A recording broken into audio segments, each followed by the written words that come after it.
ఈ ఏడాది చూసుకుంటే ఇది మూడోది. జనవరి నెలలో వైకుంఠ ఏకాదశి సందర్భంగా తిరుమలలో తొక్కిసలాట జరిగింది. తర్వాత సింహాద్రి అప్పన్న స్వామి ఆలయంలో తొక్కిసలాట జరిగింది చంద్రోత్సవం నాడు. మళ్ళీ ఈరోజు అనుకోని అసలు ఊహించినటువంటి, అదేమీ పెద్ద ప్రముఖ ఆలయం కాదు, బీభత్సంగా లక్షలాది మంది భక్తులు కూడా వచ్చారు.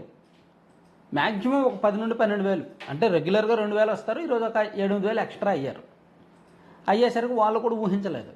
సర్లే వస్తారు, దర్శనం చేసుకుంటారు, వెళ్ళిపోతారులే అనుకున్నారు. కానీ ఇంకా వెనక నుంచి ఈ భక్తుల్లో మూఢనమ్మకం ఏంటో, మంచి రోజు స్వామిని చూసేయాలి, మంచి రోజు స్వామిని చూసేయాలి. ఆ భక్తులు అంటే దీనిలో భక్తులను తప్పుపట్టాలా, ప్రభుత్వాలను తప్పుపట్టాలా, ఆ నిర్వాహకులను తప్పుపట్టాలా, ఎప్పుడు ఇటువంటి తొక్కిసలాట జరిగినప్పుడు ఎప్పుడూ అర్థం కాదు. అంటే వెనక ఉన్నవాడు అర్జెంటుగా చూసేయాలి అంతే. తొక్కిసలాట సాధారణంగా ఎప్పుడు జరుగుద్ది? వెనక్కున్న వాళ్ళు తోసుకుంటూ ముందుకు వెళ్ళినప్పుడు, ఆ ముందున్న వాళ్ళు దాన్ని ప్రతిఘటించలేరు కాబట్టి వాళ్ళు కింద పడిపోతే వీళ్ళు తోసేస్తారు, అలా తొక్కిసలాట జరుగుతుంది. ఆ సందర్భంలో వాళ్ళు మెట్లెక్కి పైకి వెళ్తున్నా, లేదంటే బారికేడ్ల దగ్గర ఉన్న ఇటువైపు పడిపోయి తొక్కిసలాట జరుగుతుంది.